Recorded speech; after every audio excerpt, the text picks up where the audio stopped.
손재TV 시작합니다. 국민의힘 대선 후보 경선, 오늘부터 내일까지는 이제 국민 여론조사가 이루어집니다. 국민 여론조사를 앞두고 또 핵심 이슈로 떠오르는 것이 윤석열과 홍준표를 두고 누가 외연 확장, 중도 확장성이 있느냐라는 부분이 쟁점이 되고 있습니다.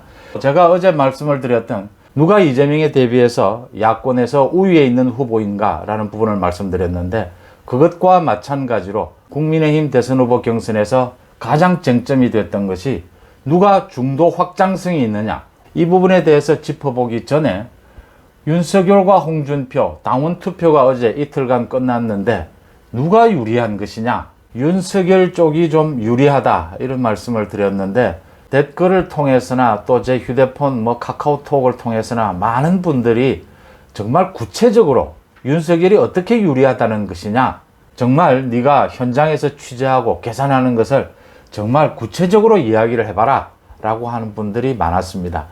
많은 분들이 제가 기자 생활을 하면서 이제 현장에서 선거를 취재를 하게 되니까 많은 분들이 그동안에도 물어왔습니다. 너는 어떻게 생각하느냐? 제 객관적인 평가, 분석도 듣고 싶다라는 뜻도 있지만 자신도 다 모두 다 판단을 갖고 있지 않습니까? 누가 이겼으면 좋겠다도 있고 누가 이기는 것 같다라는 다 판단들이 있거든요.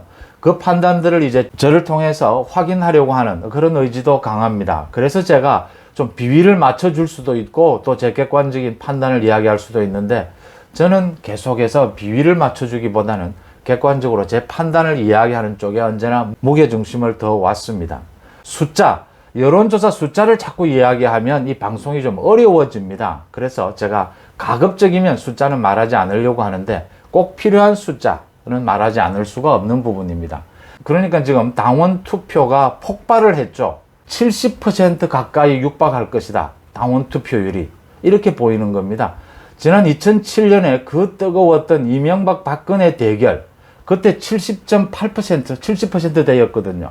그 기록이 다시 나오는 것이 아니냐, 이런 이야기까지 나옵니다. 이걸 기준을 60% 정도를 봅니다.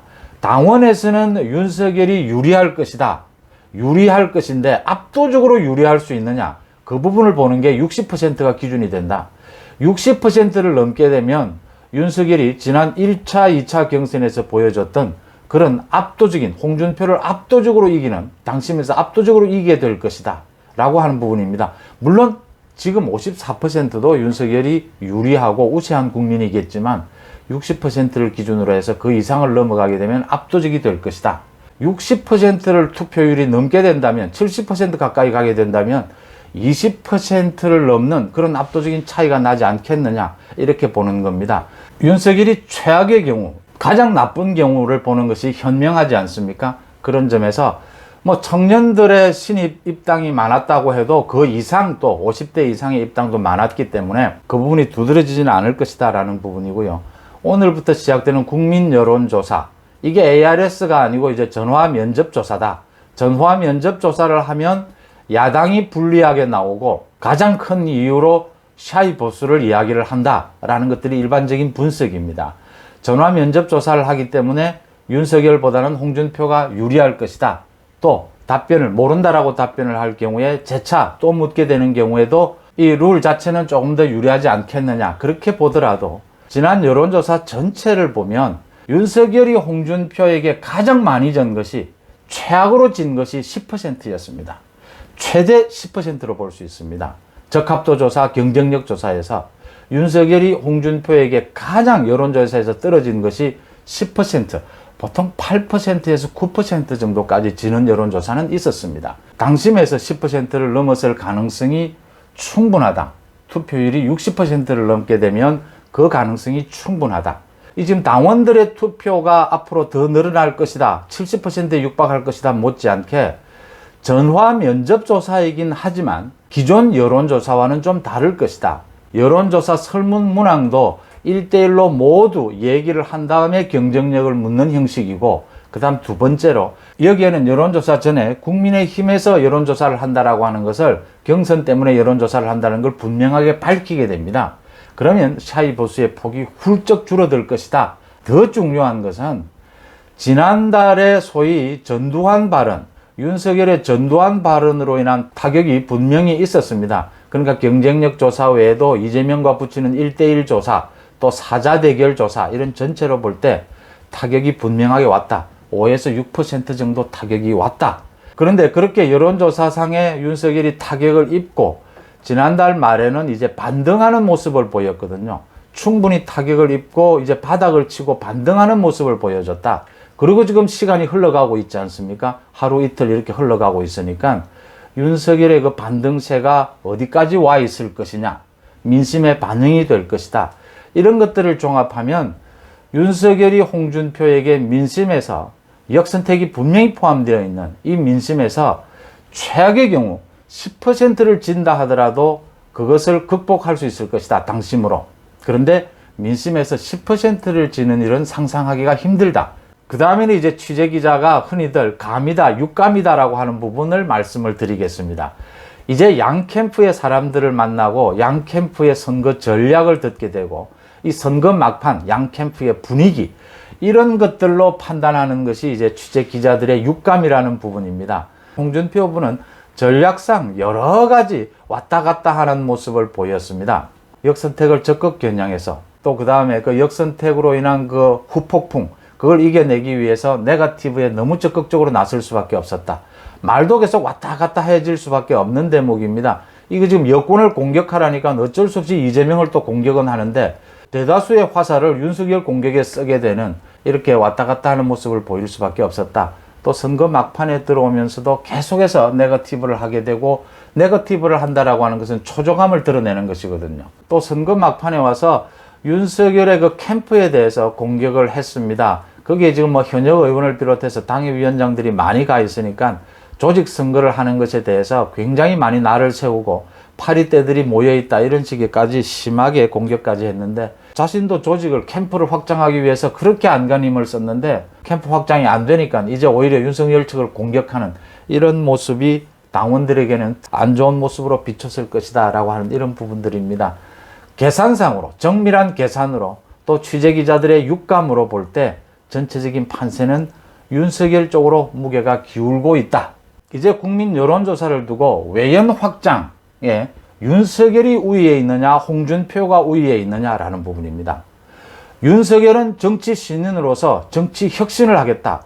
또 많은 공약들이 중도층을, 외연 확장을 겨냥을 해서 공약들이 만들어지면서 윤석열은 그런 부분에서 정치 신인이니까 외연 확장에 자신 있다라고 밝히고 있고, 홍준표 후보 측은 청년층 20대, 30대 또 호남의 지지율이 상승하고 있다라는 점을 내세워서 외연 확장에는 자신이 가장 우위에 있다, 경쟁력이 있다, 이렇게 주장을 해왔습니다. 냉정하게 평가해 볼 때 외연 확장성도 윤석열 쪽에 손을 들어줄 수밖에 없다는 점입니다. 지금 중도층에 있는 사람들의 생각은, 가장 큰 것은 안철수 대표가 출마 선언을 하면서 정확하게 이야기를 했습니다. 지금의 민주당이나 국민의힘, 그 모두에 실망한 사람입니다. 누구를 찍어야 할지 모르겠다라고 하는 사람입니다. 그 사람들이 가장 기존 정치권에 실망한 사람들이라는 겁니다. 그런 점에서 기존 정치를 뒤바꿀 요인으로는 정치 신인인 윤석열이 유리하다는 점이고요. 또 하나는 선거 공약입니다. 홍준표의 선거 공약은 거의 정통 보수 또는 그 위의 공약들이 대부분입니다. 핵무장을 하겠다, 정시를 100%로 하겠다, 사법고시를 부활시키겠다. 중도층에서 볼 때 이런 공약들은 굉장히 불안한 요인들이다. 특히 홍준표가 그런 공약을 내걸면서 내용이 없었다라고 하는 점입니다. 대신 윤석열은 많은 공약을 발표하기는 했지만 공약이 귀에 들어오는 건 없습니다. 왜냐하면 신중한 책임감, 안정감을 생각했기 때문이죠. 국정에.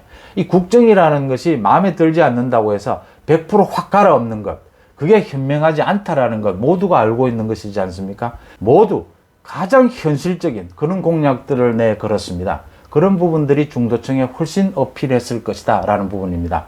그 다음 마지막으로 홍준표 측이 강조하는 호남과 청년층의 지지율이 오르고 있다. 이 부분을 가지고 이제 외연 확장을 이야기하는데, 맞습니다. 그 부분이 맞는 부분이 있습니다. 역선택은 분명하게 고의가 있어야 합니다. 역선택을 하겠다라고 하는 의도가 있어야 합니다. 그러니까 홍준표에 대한 호남과 청년층의 지지 안에는 외연 확장도 있고 역선택도 있습니다. 뒤섞여 있는 겁니다.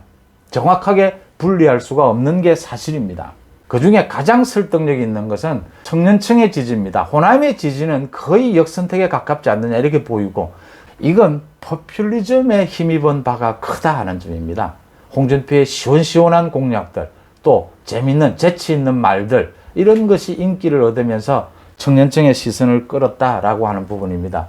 이걸 궁극적 의미에서 외연 확장으로 볼 수 있느냐라는 부분에 있어서 정치 신인인 윤석열 총장이 이제 본선에 들어가게 되면 이재명에 맞서서 경쟁력이 우위에 있는 데다가 이젠 공약도 좀 선명하게 내놓게 될 것입니다. 그런 여러 가지 공약을 통해서 중도층에 어필해 간다면 경쟁력이 우위에 있을 것이다, 이런 판단이 드는 부분입니다. 이재명에 맞서서 또 외연 확장에 있어서 홍준표와 윤석열 가운데 누가 경쟁력이 있느냐, 윤석열 쪽으로 손을 들어줄 수밖에 없는 그런 판단이 나오는 이유입니다. 고맙습니다.